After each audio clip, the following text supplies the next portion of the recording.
Hi,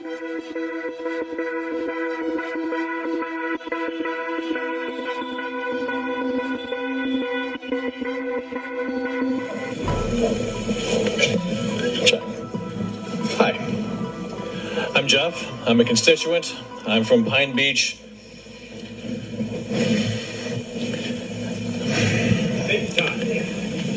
In March, you told us that you practically broke your arm patting yourself on the back for not voting in January to just eliminate the ACA. You told us that that was because you didn't think that healthcare could be solved in a couple of months. It's too complicated. It took you 3 weeks.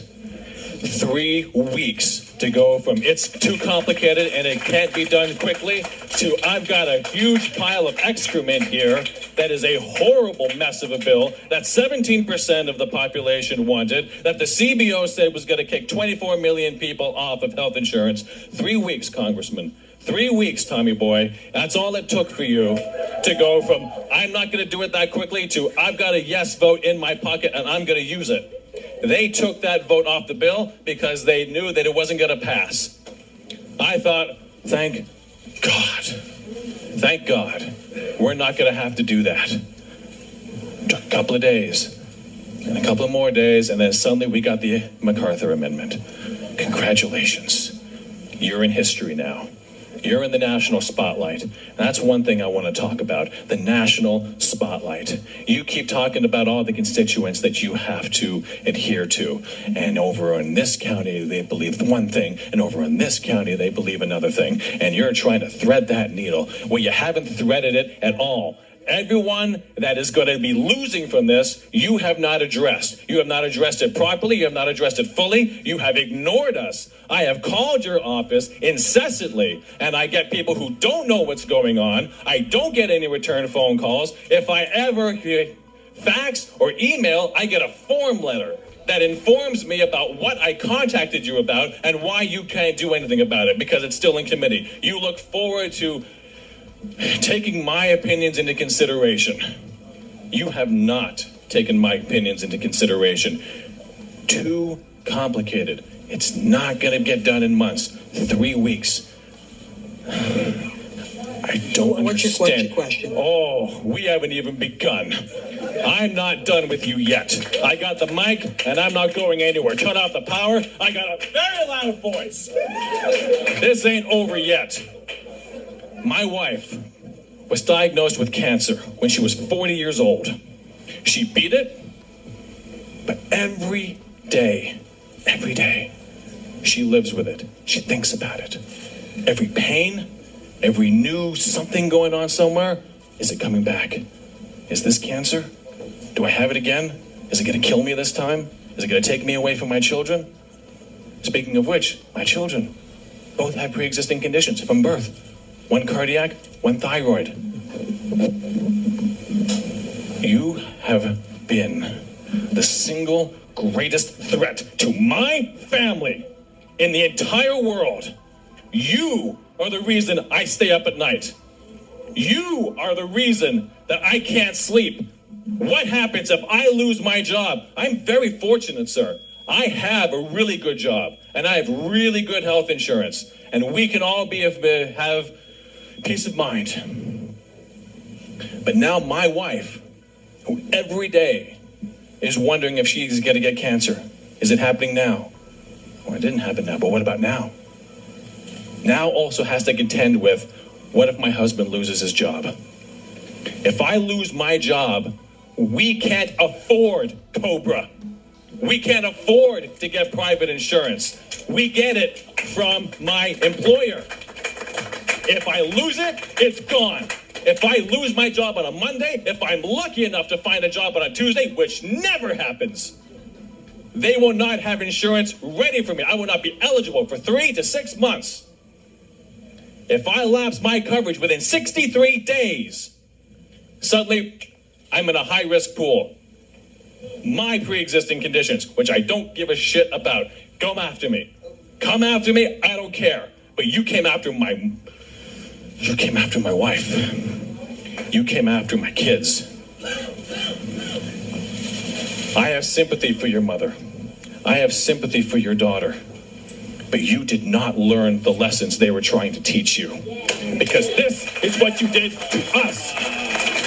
In this district, you do not listen. But your actions affect the entire country. There is no one in this country that your actions are not going to affect. So everyone's voice is important. And when 17% of the population said, don't do it, you did it.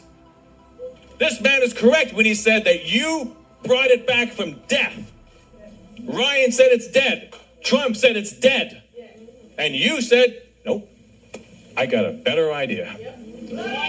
Last time in Waretown, you told us that you went to Congress to fix problems, that you didn't want to decorate a chair, that you didn't want to choose between being an obstructionist and I want to get something done. That was the keenness of your intellect, that you only had two choices in front of you. Don't be an obstructionist or make something better. Well, there was a horrible bill available to you from a horrible group of people who believe that we don't deserve health insurance. They have said it on TV, on camera. Well, then you're not paying attention. And that's your responsibility. They said it. They said that if we get sick, it's our fault. These are the people that are in your party, that you're working with. These are the people that came up with a plan that's going to kill millions of people. The CBO scored it. 24 million people off of health insurance. And they call that choice. Like we're choosing not to have health insurance if we can't afford it. That is insulting. That is detrimental to the mental health of us as a nation. But all of it totally misses the point. Healthcare is not a good. You do not buy health insurance the same way you buy a car, the same way you buy a house. Those are already complicated things to do. You got to know about cars, you got to know about houses, at least a little bit, but there are reasonable ways to be educated on those things and make reasonable choices. I work in healthcare, sir. It is complicated. The only one that doesn't believe that it's complicated is an orange-haired buffoon sitting in the White House. And you're working with him to take something that he doesn't understand, that he won't be responsible for, because he's going to be fine. You're working with him, you're working with Ryan, you're working with people that don't care about us. Right. If you want to make something better, you could have made the ACA better directly.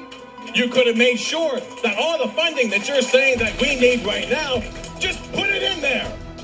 Introduce a bill. Show me what you're made of. Show me that you know what's going on, that you can actually do something instead of siding with people that clearly, by the virtue of their own words, do not care. They want their money back. That's their version of compassion. If you were bipartisan, you would have been working with the Democrats. Exactly. So if you're But the point is that healthcare is not like buying anything else. You cannot expect people to be good consumers of healthcare. Another wonderful talking point. Thank God for the GOP for giving us that one. We need to be better consumers of healthcare. You're supposed to be vetting doctors and vetting hospitals and knowing what an MRI costs and knowing what a CT scan costs. And if I need a cardiac catheterization, how much does that cost? And does it cost different if I have this doctor or this doctor? It's completely immoral. And this is the point, Congressman. This is the point. Because health insurance as a for-profit business is immoral. When I am drowning and you insist that I pay before you will save me, that is immoral, sir. Completely. You have no legs to stand on. You want to make money off of me. If you're in insurance, you want money off of me. And the reason that it's not going to go to single payer is not because you don't believe it. It's because you know that the insurance companies have a powerful lobby and they would decimate you. Donald Trump has woken us up. 30, 40 years, and we have been slowly going to sleep. Just watch your reality TV. It's American Idol on at 8 o'clock. That's what's important. That's what they want. That's right. No more. You came from my wife. I will not forgive. I will not forget. I don't want to hear your response. I'm not interested. I've heard it already. I heard it in Waretown. I've been watching you on TV, and I read the bill that you sponsored. I read the one that you were willing to say yes to. I know exactly what's going on, Congressman. I'm not an idiot. I see it. Everyone here knows what's going on. Everyone in the country knows what's going on. You owe it to everyone. Your fundamental principle is flawed. I don't have any choice with an insurance company. I have no value to an insurance company. I can't do anything to their CEO. I can't do anything to their employees. Nothing. I can argue till I'm blue in the face. But a single payer run by the government, oh yeah, it's got problems, but it's also got elections, and you're going to find that out, Tommy boy. That's it. That's it. Go ahead, have your conversation. But I'll tell you another thing. Not you, not you, not you, not you. No one in this room can tell me with 100% certainty that the person in the White House works for us and doesn't have interest in Russia that he isn't answering to. And you, sir, while he's drumming up business to take us into war in North Korea, are using their talking points. The first words you said to us in Waretown, I'm not Donald Trump. Well, I got an orange wig. You may as well put it on. You don't want to decorate a chair? There's one right there. You'll do less damage. Sit on down. You're done.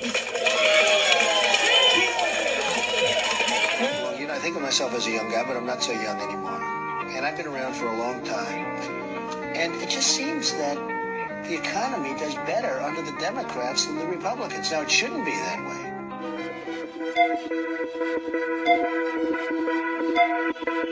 I'm not suggesting anything so complicated.